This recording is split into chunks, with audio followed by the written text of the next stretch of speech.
Today's episode of the Just Keep Swimming podcast is brought to you by Audible. Audible is an online audiobook and podcast service offering over 10,000 books and the ability to listen to your favorite podcasts, including the Just Keep Swimming podcast. I personally use Audible all the time and suggest you take a listen to Intentional Living by John C. Maxwell. In this book, Mr. Maxwell shares his story on how he was able to live a noble and purposeful life and gives you tips and tricks so you can do the same. So please start your 30-day free trial now at www.audibletrial.com/JKS podcast, all lowercase. Again, that is www.audibletrial.com/JKS podcast. And if you have any more questions or concerns for the Just Keep Swimming podcast, you're always welcome to reach out to us on Facebook or on Instagram at Just Keep Swimming _podcast, or you can email us at jkspodcast702@gmail.com. And with that out the way, let's dive into it.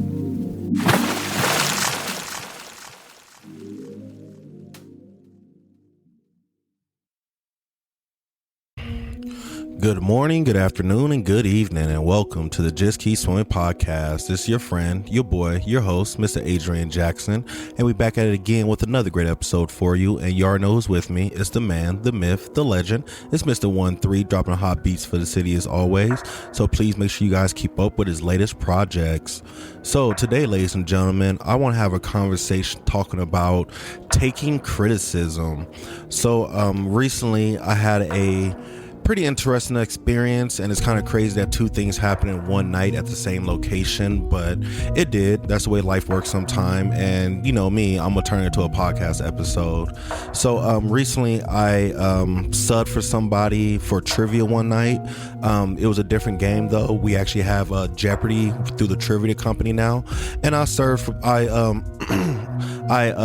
for this guy that, you know, I trained him a while ago. He's been doing Jeopardy at this bar every Saturday for, can't tell you how long. He's probably been out there about 6 months now or so. But yeah, so I subbed for him, and you know, this is my second time subbing for him. It's not my first time, but you know, I was a little more cautious when I walked in. I wanted to make sure that the game was gonna go right, so I made sure I got there early to make sure that the system was gonna work correctly.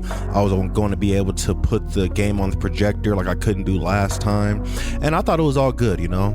So as the game is going on, I make it to the halfway point, and the owner of the bar comes up to me. Mind you, he's an older white male, and he's pretty drunk right now, but he comes up to me. He's like, you know, he gives me the compliment sandwich. If you don't know what a compliment sandwich is, that right there is when somebody tells you something good, tells you something bad, and then tries to tell you something good after that. So anyway, you know, he came up to me. He was like, "Hey AJ, you know, just want to say, you know, we appreciate you. You know, you're doing a great job with the timing. You're making the game go nice and smooth. We appreciate it. But we just wonder if you can just throw in some more energy, you know, like this is supposed to be fun, this is supposed to be exciting, and you're just boring, you know." And when he said that, you know, in the back of my mind, first thing popped in my mind was like, man, fuck you. Like, you know, I'm not boring at all. You're the first one. I've been hosting trivia for 2.5 years, almost 3, and you're the first one to complain about my voice, saying that I'm boring. And it kind of blew my mind. But, you know, I just let him continue on with his spiel. He was like, yeah, you're kind of boring, you know, the guy that usually here, he reads with a little more energy, and he throws out random facts throughout the night and stuff like that. And I'm like, oh, okay, well, you know, I hear what you're saying, you know, I'll try to throw out some more energy. I'm not really too sure what you're looking for, because I thought I was giving out some good energy. And he was like, okay, well, you know, what we're going to do is, how about when we start the second half, you let me read some questions, see how I do it, and then you can try to copy my energy. And I was like, you know, in the back of my mind, I wanted to be like, you can run the whole game, sir. Like, you called me here to host this game and you don't like how I'm doing it. You know, I kind of got offended in the back of my mind, but I was like, you know what? This is your bar. This is what you want to pay for. Then cool. If you want to come and run this game and read some questions, then have fun with it, you know? So that's what he did. When the second round started, I let him start off by reading like the first 5 to 6 questions. And then after that, he gave it back to me. And I did the best I could to try to mimic his energy. But at some point, it's like, unfortunately, brother, this is not my style. And, you know, I hear where you're coming from. I understand what you're saying, but, you know, I can't really change that up right now. Not in this very moment at the end of the mid of the second round when I'm almost done. It's like, that's kind of hard for me to change up, you know? So, you know, I took the criticism with a grain of salt. I did try to mimic some of the things that he did, but at the end of the day, it was like, I understand what you're saying, but you know what? I can only do it my way. So, you know, after all the game happened, I'm walking around, you know, taking pictures of the players and stuff.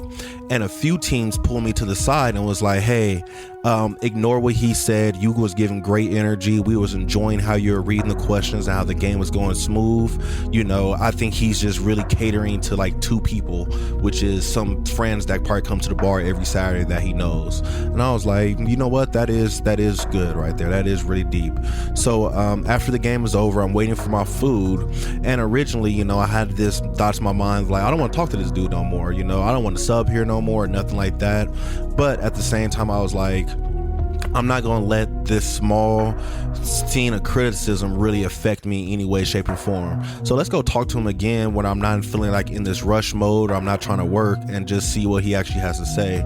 So, you know, after talking to him for a little while, I kind of understand where he was coming from, because, you know, the guy Gideon, big shout out to Gideon, he's an amazing quiz master. But, you know, Gideon has an amazing voice. He has that reading voice. Like, he sounds like somebody who's been hosting his whole life, you know.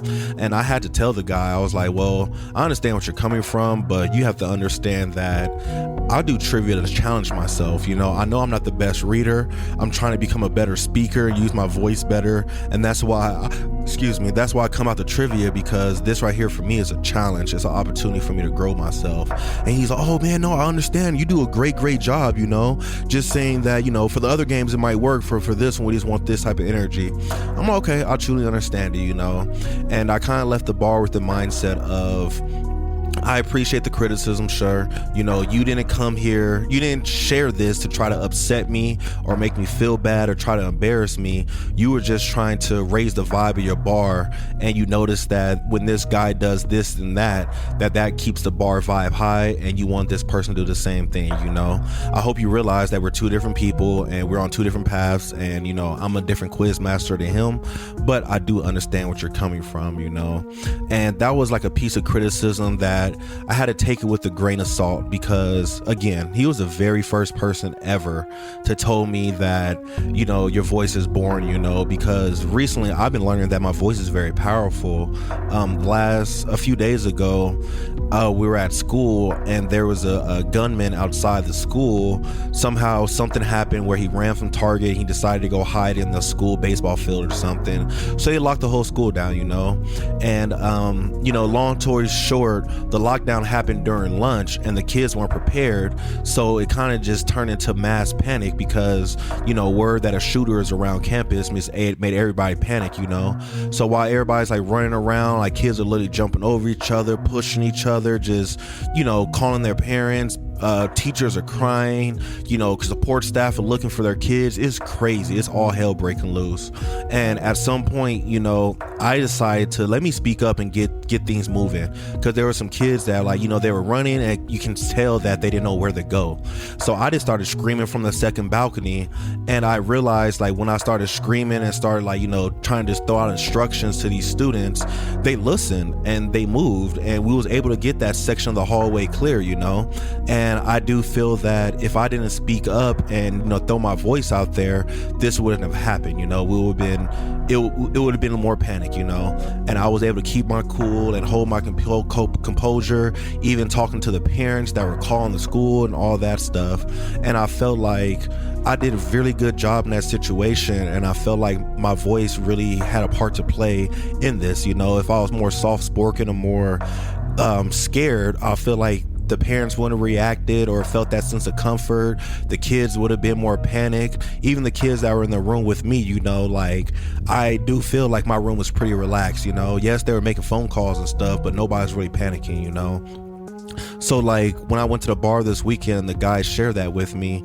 It kind of like had me lose my mind a little bit, because I'm like, I just had an epiphany that my voice is powerful, and you walked up to me and told me I'm boring, you know. And it was kind of like, how do I take this criticism, you know? I could have took it in an evil, mean way. I could have been like, well, you know what, F you, I'm about to get up and leave because I don't need to take this, or whatever the case may be. But it was like, no, I'm gonna take it with a grain of salt. I do hear what you're coming from. At the end of the day, you're a few steps ahead of me, you know. You own this bar, I'm just hosting here. So it's like, you must know some things that I don't know, so let me step back and listen and, you know, take it in, you know. Whether I apply it or not, that's 100% my choice, but at least I can say I was able to listen to it with an open mind. And that right there was something that, you know, it came in a weird time, you know, and when I first heard it, I took it as negative, but as I let time go through, I was able to flip it to a positive and realize what he was trying to tell me without having this whole sense of you know, without being defensive or having this feeling of, you don't know what you're talking about, you don't know me, bro, get out my face, you know, whatever that may be, you know. But on the flip side, I did have a situation the same night, within probably 30 minutes before this whole thing happened. I was setting the game up, the game was about to get started, and some old dude was like looking at me, he was waving at me. And I'm thinking, oh, he needs help setting up the game. So I get up, I go walk over to him, say, hey, what's up, sir? How can I help you? And this dude literally out of nowhere goes, you know, you start talking, and when you start talking, I start losing my money. So fuck you, fuck you, fuck you. And I'm sitting here like, okay. And you know, I was kind of shocked. I'm like, why is this dude cussing me out for? Like, I didn't do nothing. Like, I don't know you, I don't know nothing about you, I have no idea what's going on, but you're mad because you lost money and you want to curse me out, you know. And it's like, okay, whatever. And I just walked off. I just laughed at him. I was okay. I laughed in his face and walked off. And I'm sitting here like, bro, you don't know who I am, you know what I'm saying? Like, I could have slept your old ass in a heartbeat, but I didn't do that, you know. I took that as some criticism I don't need to hear. That's criticism that has nothing to do with me. I have no idea what's wrong with you, but you felt like you want to just curse me out, and if that makes you feel better, then okay. But at the end of the day, I'm not accepting none of this criticism, and I let it go. I sent a text to Jessica, let her know what happened, and I forgot about the situation. Like, I laughed at dude. I'm like, this dude is crazy, you know. But, you know, I say all these stories about criticism just to talk about, you know, how important it is to filter out the criticism that we're receiving, and to know which criticism to apply and which criticism to let go. So you already know, with the helpful assistance of ChatGPT, I came up with some talking points about criticism. And the first talking point was, criticism can be a tool for growth. Not all criticism is meant to tear you down. Sometimes it highlights blind spots you couldn't see in yourself. Learn to separate emotion from the message so you can help improve in your work, improve faster relationships, sports, whatever it is, it just helps you improve. And that's what I had to do with the bar owner's criticism, you know. I had to separate my emotions, you know, from how I feel to what is this man really saying, and let me see what am I missing, how can I do that. And I always did feel that way. Like, when other people come and I host, or, you know, I train new hosts, I feel like, I know my voice is good, you know, people love my voice, but these people have like animation behind their voice. They're all, you know, alrighty everybody, they just sound so hosty, you know, and I don't even know how to explain it. And I'm sitting here like, I know my nice deep voice is a good voice as well, but it's like, I don't understand how you guys even do that. But I just assume that that's their style and I have my style, you know. So it's like, let me take out the emotion from what he was saying and really understand what he says, and sit back and really marinate on the thought, you know. The second thing that ChatGPT says is, the way you respond matters more than the criticism itself. Anybody can react defensively. Maturity shows in how you handle feedback. Listen carefully, ask questions, reflect before reacting, can build respect and show emotional intelligence. And I think I did that with like a T, you know. Like, I could have been mad, I could have been like, you know what, sir, I don't hear what you're saying, but I don't care what you're saying, I'm here to host this game and get paid. You know, I could have been, like you said, petty. You know what, you can run the whole game then for all I care. You know what, maybe you should go find somebody else. I could have reached out to Gideon and be like, yo bro, I'm not subbing at this bar no more because some dude just cussed me out and the owner doesn't like me, so I would not be at that bar. I could have had a whole bunch of emotional defensive ways to respond, but I decided to take a step back. Let's see what he feels. If he wants to do this, then fine, let him do it. It's your bar, this is your show. Technically you're paying for me to be here. If you want to do that, you can do that, and I'm gonna sit back and I'm gonna watch, and I'm actually gonna try to listen for what you're saying. And again, I could have been defensive while he was reading. I could have got up and walked to the bathroom. I could have started texting. I could have just ignored it, but it was like, no, I'm still gonna be present. I'm gonna listen, and I'm gonna try to learn from something. Even though I'm feeling a little defensive and a little emotional right now, I'm gonna still sit back and listen to see what I can pick up, because maybe there is something I'm missing and I'm just not seeing it, but you're on the outside looking in, so I'm gonna see what you see, and I'm just gonna take it with a grain of salt. Whether I apply it or not, again, it's my choice, but I can't step back and just listen and just go with the flow to adjust. So let's put them fences down for a small moment and just open up to what this person may be saying. Last tip, it says, not all criticism deserves equal weight. Some criticism is constructive, while some come from projective, jealous, or misunderstanding. A key skill is learning whose option truly matters and using helpful feedback without feeling negative comments, defining your confidence. And that is something that I really had to do. When that old dude started cussing at me, his criticism had nothing to do with me, nothing, and I didn't care about nothing. I can't tell you this old guy's name, what shirt he was wearing, what he looked like, or nothing like that. I just know it was an old white man, But when the owner's criticism came, it was like, okay, let me step back and listen, because you're giving me constructive criticism. You're not just saying you're boring. You're saying you're boring, but you're also giving me examples of why you feel like I'm bored, And I sat back and I listened to his examples and listened to his criticism with an open mind and an open heart, and just with patience in my mind and my heart to know that he's not trying to break me down. Like when I realized that, like, he's not breaking me down, he just wants me to approve. He wants me to sound like this other guy, which I know I can never do, but I can find my own style, and that's something that he said, because one thing I always do, I struggle on words sometimes. When I struggle on words, I get nervous, and then when I get nervous, I'll blow past the word, I'll say something random, I'll either find another word to do it. But he was like, you have to learn to use that to your advantage. Like, if you're messing up on a word, literally say, somebody tell me what that word is, and somebody will scream out the word for you, and you say, thank you, ma'am, you're the best, give her a free drink, hype her up, hype up your mistake. Like, even though you're making a mistake, you don't have to be afraid or ashamed of it. You can face it in a different way. And trust me, the talk that we had after he left the bar really opened my eyes up, and he was like, you know what, I was like, you're right, I can use my weaknesses as strength to make it more of a personality for myself and make it more fun for the guests. So yeah, it was a really good weekend. Very interesting for the stories that I had and the things that I experienced, from the school going crazy to the bar issues and all that stuff. But at the same time, it was like I had to stop, realize what to take in, realize what to leave out, see what criticism mattered, what criticism didn't matter, and just go with the flow, see what I want to adapt and what I want 100% leave alone, because at the end of the day, all criticism is somebody else's opinion, and it's your opportunity to say, do I value your opinion or do I not value it? If I don't value it, drop it where it's at, leave it there. If I do value it, look through it, break it down, move away the defensive, move away the emotions, and try to see what they're actually saying. Because like I said, a lot of criticism is here to make you better, but we get so defensive in this world that we're in, where we get upset when somebody says something to me or says something about me or has something to say about my character. And it's like, not everything is here to attack you or bring you down. A lot of it's here to bring you up and help elevate you and push you to another level that you even know. A lot of criticism may come from times where you're just unaware, you're oblivious, you're not even realizing this is happening. So yeah, ladies and gentlemen, that's my message for today.